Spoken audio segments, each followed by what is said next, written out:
NCB times ಮೀಡಿಯಾಗೆ ಸ್ವಾಗತ. ನಾನು ದರ್ಶನ್ ಹುಣಸೂರು. ಚಾರ್ಮುಡಿ ಘಾಟ್ ಬಿದಿರುತಳ ಪ್ರದೇಶದಲ್ಲಿ ಕಾಡ್ಗಿಚ್ಚು.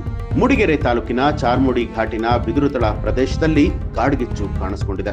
ಹೌದು, ಚಿಕ್ಕಮಗಳೂರಿನ ಮೂಡಿಗೆರೆ ತಾಲೂಕಿನಲ್ಲಿ ಹಾದು ಹೋಗಿರುವಂತಹ ಚಾರ್ಮುಡಿ ಘಾಟಿನ ಬಿದಿರುತಳ ಪ್ರದೇಶದಲ್ಲಿ ತಡರಾತ್ರಿ ಕಾಡ್ಗಿಚ್ಚು ಉಂಟಾಗಿ ಅಪಾರ ಪ್ರಮಾಣದ ಅರಣ್ಯ ಸಂಪತ್ತು ಬೆಂಕಿಗೆ ಆಹುತಿಯಾಗಿದೆ. ಬಿದಿರುತಳ ಗ್ರಾಮದ ಬಸ್ ನಿಲ್ದಾಣದಿಂದ ಸುಮಾರು 2 ಕಿಲೋಮೀಟರ್ ದೂರದಲ್ಲಿ ರಾತ್ರಿ 11 ಗಂಟೆಯ ಸುಮಾರಿಗೆ ಬೆಂಕಿ ಕಾಣಿಸಿಕೊಂಡು 2 ಗಂಟೆಗೂ ಹೆಚ್ಚು ಕಾಲ ಉರಿತಾನೆ ಇತ್ತು. ಘಾಟಿಯ ರಸ್ತೆಯ ಉದ್ದಕ್ಕೂ ಕೂಡ ಜ್ವಾಲೆ ಕಾಣ್ತಾ ಇತ್ತು.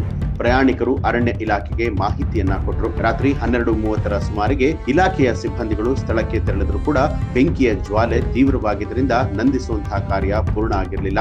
ಬೆಂಕಿ ಕಾಣಿಸಿಕೊಂಡ ಸ್ಥಳ ಗುಡ್ಡ ಪ್ರದೇಶವಾಗಿದ್ದು ಅಗ್ನಿಶಾಮಕ ದಳದ ವಾಹನವು ಸ್ಥಳಕ್ಕೆ ತೆರಳೋದಕ್ಕಾಗದೆ ಬೆಂಕಿ ನಂದಿಸುವಂತಹ ಕಾರ್ಯಕ್ಕೆ ಅಡ್ಡಿಯಾಯಿತು. ಅರಣ್ಯ ಇಲಾಖೆ ಅಗ್ನಿಶಾಮಕ ಸಿಬ್ಬಂದಿಗಳು ಕಾಡ್ಗಿಚ್ಚಿನಲ್ಲೇ ಸಾಗಿ ಬೆಳಗ್ಗೆಯ ವೇಳೆಗೆ ಬೆಂಕಿಯನ್ನ ನಂದಿಸಿದ್ರು ಅಂತ ಹೇಳಿ ಸಿಬ್ಬಂದಿಗಳು ಮಾಹಿತಿಯನ್ನ ಕೊಟ್ಟಿದ್ದಾರೆ. ಅಪಾರ ಪ್ರಮಾಣದ ಅರಣ್ಯ ಸಂಪತ್ತು ಹಾಗೂ ವನ್ಯಜೀವಿಗಳಿಗೆ ಹಾನಿಯಾಗಿರುವಂತಹ ಸಾಧ್ಯತೆ ಇದೆ. ಬೆಂಕಿಗೆ ನಿಖರ ಕಾರಣ ಏನು ಅನ್ನುವಂಥದ್ದು ಇನ್ನೂ ಕೂಡ ಗೊತ್ತಾಗಿಲ್ಲ. ಇನ್ನು ಚಾರ್ಮುಡಿ ಘಾಟ್ನ ಅರಣ್ಯ ಪ್ರದೇಶದಲ್ಲಿ ಸುಮಾರು 2 ಕಿಲೋಮೀಟರ್ ಪ್ರದೇಶಕ್ಕೆ ಬೆಂಕಿ ವ್ಯಾಪಿಸಿದೆ ಅಂತಲೇ ಹೇಳಲಾಗಿದೆ. ಇನ್ನು ಚಾರ್ಮುಡಿ ಅರಣ್ಯ ಪ್ರದೇಶದಲ್ಲಿ ಕಾಡ್ಗಿಚ್ಚು ಉಂಟಾಗಿ ಅಪಾರ ಪ್ರಮಾಣದ ಅರಣ್ಯ ಸಂಪತ್ತು ನಾಶವಾಗಿದೆ. ಬೆಂಕಿ ಕಾಣಿಸಿಕೊಂಡಿದ್ದು 2 ಕಿಲೋಮೀಟರ್ಗಿಂತ ಹೆಚ್ಚಿನ ವ್ಯಾಪ್ತಿಯಲ್ಲಿ ಇದು ಹರಡ್ತಾ ಹೋಗಿದೆ. ಮಾಹಿತಿ ಪಡೆದ ತಕ್ಷಣ ಅರಣ್ಯಾಧಿಕಾರಿಗಳು ಹಾಗೆ ಅಗ್ನಿಶಾಮಕ ದಳದ ಸಿಬ್ಬಂದಿಗಳು ಬೆಂಕಿ ನಂದಿಸುವಂತಹ ಕಾರ್ಯವನ್ನ ಮಾಡಿದ್ದಾರೆ. ಇನ್ನು ಅರಣ್ಯಾಧಿಕಾರಿಗಳ ಪ್ರಕಾರವಾಗಿ ಗಾಳಿಯ ವೇಗ ಹೆಚ್ಚಾಗಿದ್ದರಿಂದ ಬೆಂಕಿ ವ್ಯಾಪಿಸುವಂತಹ ಆತಂಕ ಇದ್ರೂ ಕೂಡ ಹಲವೆಡೆಯಲ್ಲಿ ಬೆಂಕಿಯನ್ನ ನಿಯಂತ್ರಣಕ್ಕೆ ತರಲಾಯಿತು. ಈ ಕಾಡ್ಗಿಚ್ಚಿನಿಂದ ಅಪಾರ ಪ್ರಮಾಣದ